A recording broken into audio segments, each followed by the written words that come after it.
Welcome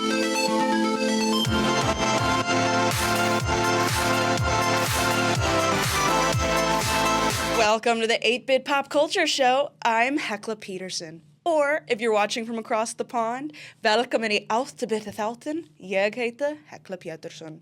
Today, I'm interviewing an Icelandic pop musician whose vocals rival Ariana Grande's. And I'm not being dramatic. She literally dubs over Ariana Grande's voice as Glinda in Wicked. What? She's also competing for Miss Iceland Universe or Miss Universe Iceland, and she has so many other cool projects going on, like her new single, Ciao Ciao Bella. It is a banger. Please help me welcome Sigga Ózk. Welcome to the show, Sigga. Thank you so much. So, thank you for having me. You have such a broad career right now. You are really popping off, especially in your music. You just released a single called Ciao Ciao Bella. Can you tell me about the single you just dropped? Oh, it's such a fun one. I created it in Estonia with a Finnish producer. And we just had a blast. We just wanted to have fun, create some like mixture of Afrobeat, and we wanted to have some international, lyrics. So we chose Italian because my boyfriend used to live in Italy. And before I met him, I was like, okay, I don't know why, but I want my next boyfriend to be connected with Italy. And that just manifested like that. So I thought it was fun to have some Italian in the song, and it just flowed. And yeah, I like to create my songs by just like feeling the beat and seeing what comes, and then the story kind of makes sense towards the end. So we just had a blast, and we just laughed the whole time and created this fun banger, in my opinion. Yeah, I agree. So I'm so happy about it. Yeah, that's so sweet, first of all, that part of it was your boyfriend, which is so precious. But also the beat and the vibes really shine through. Like, this is the kind of song that I want to do while I'm doing my makeup and getting ready to go out. Yeah, right? I love it. Thank you. So pop is often written by someone else, and then you take it and you do what you want with it. How did you get into writing your own pop music? I think from an early age, I was doing shows. I did Beyonce shows when I was like 14. I was like, okay, I know I want to be a performer. I want to do this. And then I was like, I want to write my own music. So it was just like a want that I had. I was like, I want to write my own music. I want to like control and do what I think is cool.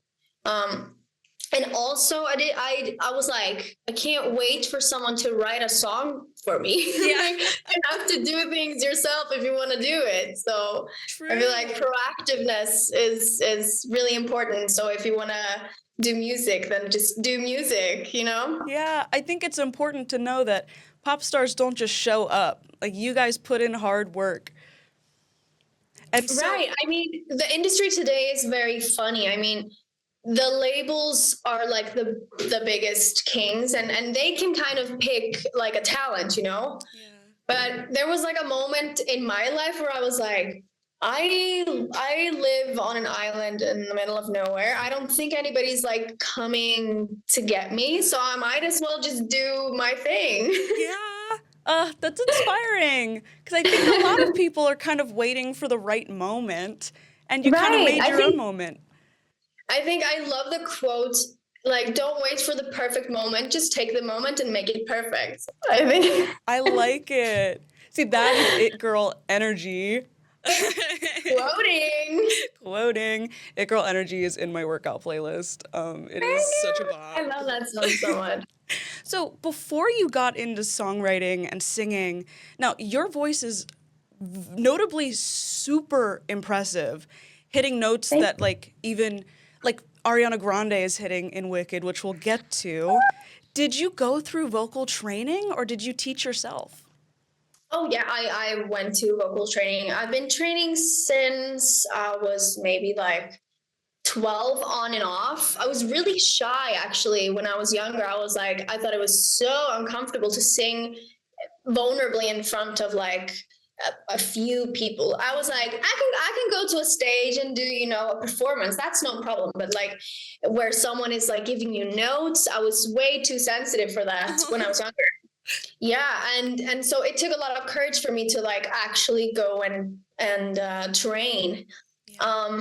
But I've always had a very high pitched voice. I don't have any of the lower range. Yeah. I don't have that. Anything below C is like not my thing. But anything above I can do. Yeah. And you don't need those low notes. Those high notes are pure. Yeah, but Ariana Grande has been such a inspiration for me throughout my career and my life. I feel like Yeah. I noticed Beyonce first. I was like breathtaking. I was like, okay, this is what I want to do. And then like the aesthetic and like just how Ariana is, I was like, yes. Yes. Yes, agreed. So it's crazy that you were able to perform a role that she was originally in. Let's talk about that Okay. because I think a lot of people don't know that big box office movies like Wicked are dubbed in many languages. And Yes. so in Iceland, you voice Glinda in the new Wicked movies, which is huge. How did you get that kind of role? How did you get into it? It's absolutely insane.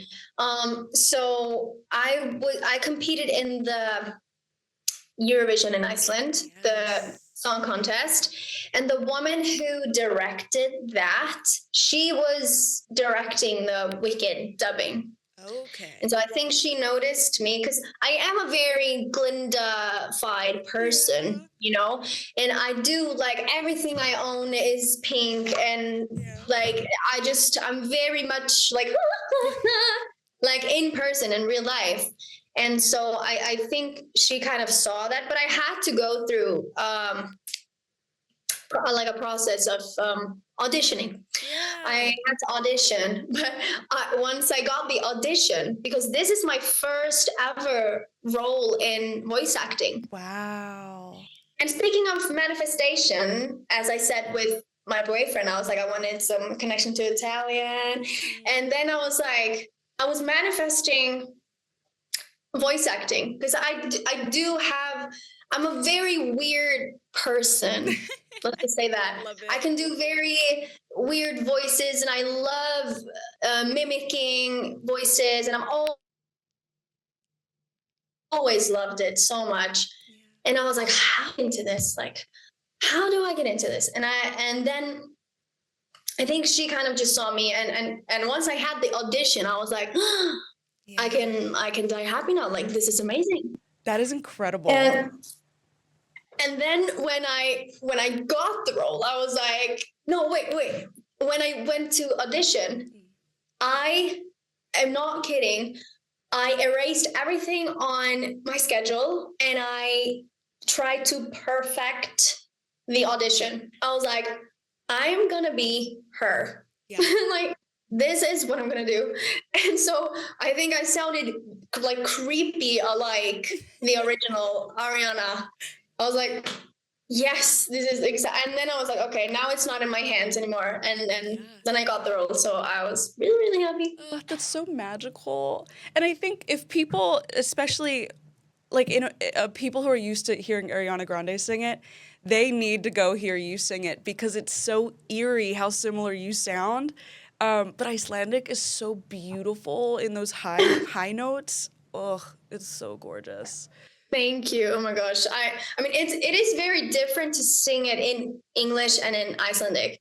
Yeah. So it's like you can't use like the exact same placement in your voice and stuff. So it was like a bit tricky to do it in a different. So I kind of did my own like version, and I mean, I don't think anybody almost is as perfect of a vocalist as her. So I was just like, I'm just honored and happy to be here. Yeah. Yeah. That's incredible. Well, speaking of, I have a question from Margaret from Reykjavik, who is a fan of yours. Hi, Sigga. My name is Margaret, and I'm 11 years old. I know that you were the voice of Glinda in the Icelandic version of Wicked. Do you have any advice for someone who'd like to get in that kind of work? I think in today's age, what do you say? Yeah. In today's age, it's so easy to get out there. Yeah. You know, do a mimic video, mimic some, like, do your own voice acting, try and mimic characters that you like, that you would like to play, that you think that you can kind of mimic, and just post it. Really, like, I mean, if I don't know, I didn't really do that.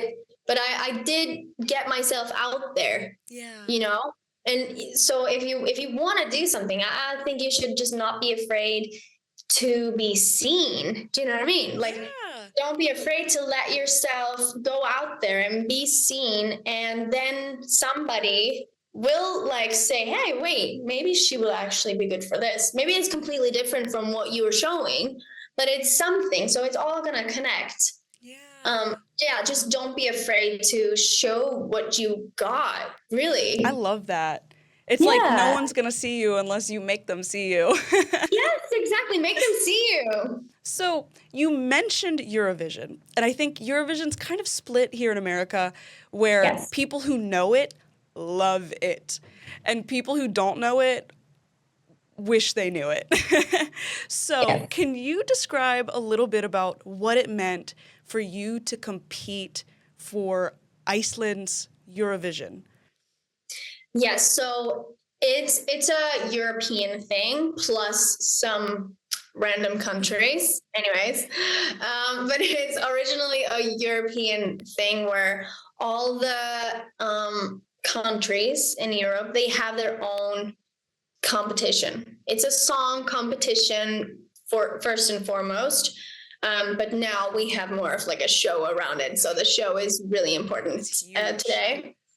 But it used to be just a song contest. So everyone has their own competition, and usually, like Sweden, their own competition, Melodifestivalen, that is more popular for Swedish people than Eurovision itself. Wow. Which is crazy. But so they all choose their candidate, somebody wins, and then they go compete in the big Eurovision. Yeah, it's kind of like the Olympics for music, I think. Yes. So when you are competing in Iceland, are you only competing with other Icelandic artists? Yes, we did have a Palestinian guy when I was competing last time. We did. But usually it is Icelandic artist, but I think in every country you're allowed to be from another country, as long as it was like a person from the country who wrote it. Okay, that makes sense. I think those are the rules. So I could compete, in Norway if my songwriters are Norwegian. That makes sense. But I would always want to represent my country. Yes. As you are kind of doing now, another chapter in your career is that you are now competing for Miss Universe Iceland. How did you get into that? That's so cool. That was not on my bingo card at all. My younger self would be like, what? Like, what? Yeah. But I mean, it's really an honor. And just as I said with don't be afraid to be seen, like to show yourself. I think every platform can give you something or whatever you do with it, Yeah. So I think every platform can be a blessing. And this is just a very big honor to be able to get this kind of a opportunity. It's a very different thing from what I do usually. And, it's very exposing, and it's very, I've never competed in anything that's not related to music. So it's a new thing. But I feel like it's really important to also just like, we have one life, try different things, maybe you will try this weird thing and you'll be like, okay, never again. Or like, wait, this gave me really something great for the future. I guess you can't find out until you try. Yes, exactly. So in Iceland is obviously a I guess all countries are famous, but especially here in America, Iceland is like the magical, most beautiful land. And there are so many good artists that come from such a small population. Like whenever I hear like maybe of Monsters and Men or Björk, and I get to tell people that they're from Iceland, they're like, how much talent can one population have? Do you think that music is, I guess, really important in Iceland's culture? Because I feel like it's just really good there. Yeah, I feel like it's very rooted in us, music and dancing. I mean, all the way back to the Viking Yeah. thing. I think they were all like dancing on you know. Yeah. And we can always hear. We have so many folk songs and cute things that we still know today. And I think it's very. I mean, I see it also in like other small countries like Faroe Islands, which is like even smaller.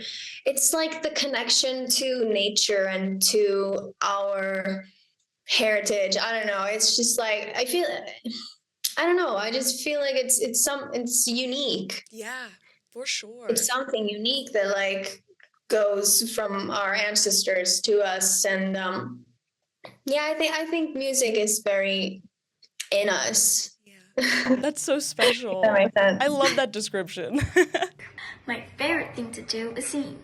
And also, my favorite song to sing is Hopelessly Devoted to You.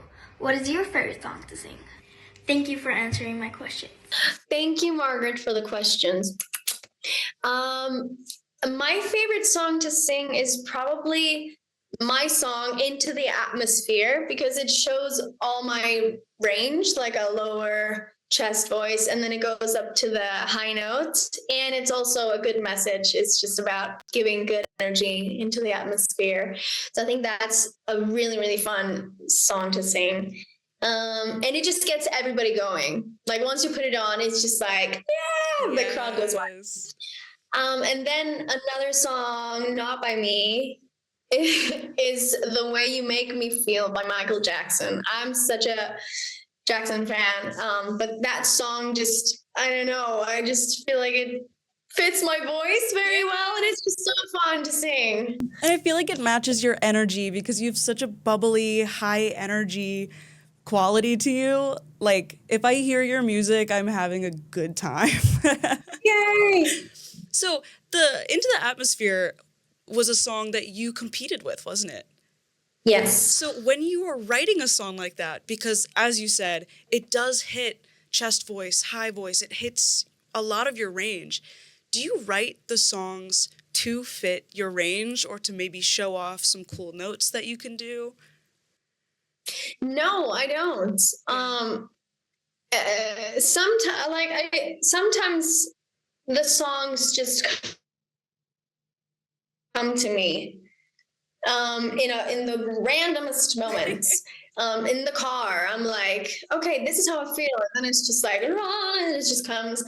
And sometimes I'm in the studio, and then the producer puts on a great beat, and then it's just like whatever fits that. Okay, this is the vibe. Hey, you know. But no, I mean, I do try to have it because, as I said, I don't have a very much lower range. So I try to have it in like the higher range, and then I can do whatever. Then I can play with it, and I love doing harmonies. I don't know if you can hear it in the It Girl Energy. Oh, yeah. That is my favorite harmony song that I've ever done, and it's so cute. And the bridge. That, like, if you would just focus on the harmonies, it's just like everywhere. It's covering every corner in the ear brain. And it's so soothing. Yes. Okay, I love this. So, kind of the themes that you've given me today are one, if you are trying to get into music, write it and put it out there so people can at least see it. But also, you seem to just be doing what you love, and the more you do what you love, the more people see that you're doing what you love, and you're just kind of spreading such a good, positive energy. while you're doing your thing. So if people want to find your music, where can they find it? On Spotify and YouTube with this name, Sigga Ózk. Yeah. And on Instagram, I'm there as well, and TikTok. Yes, your TikTok's so fun. That's where actually I found out at first that you voiced Glinda. Whew. If people haven't heard On it, TikTok. go check it out. Yes. Yeah, it went kind of like a mini viral. Yeah. It was so fun. I was like, yay. It was so cool. At first I kind of thought it was AI because I was like, no way. Right. Right. But yes, so go check out. You're on Spotify, you're on all the streaming platforms, and your Instagram and your TikTok are gorgeous, so people should definitely go check you out there. And follow your journey for the Miss Iceland competition, because I think people can vote, right? Yes, they can go on the internet and vote. Please help me win that. Yes. And then they can also follow me on, I'm releasing an album soon, and also I'm playing in a TV series that will come out maybe next year, I think. That is tea. That's an insider scoop. You said it's coming out next year. What's the vibe? It's like a 70s comedy show. It's an Icelandic show, but it's going to be really, really fun. And some of it is going to be in English because it's going to be shot in Spain as well. That's so cool. Okay, so people have a lot to keep their eye out for, and they can follow you to get the updates. Thank you so much for joining me, Sigga. Thank you for having me. Hope to see you again soon. Yes. Isn't she the kindest and so inspirational? Her words made me want to get out of my chair and start working on my music and my moves, and I don't even make music. But it's just a testament to her music that gets me pumped up, whether it's at the gym or getting ready to go out. Amazing girly pop vibes. So check her out, follow her journey while she's competing and her shows coming out and her albums coming out. This has been the 8-Bit Pop Culture Show. I'm Hekla Petursson, and you can find me online at The Hekla, where you can tell me what you like, what you didn't like, or what you want to see next time. I'll see you in the next episode.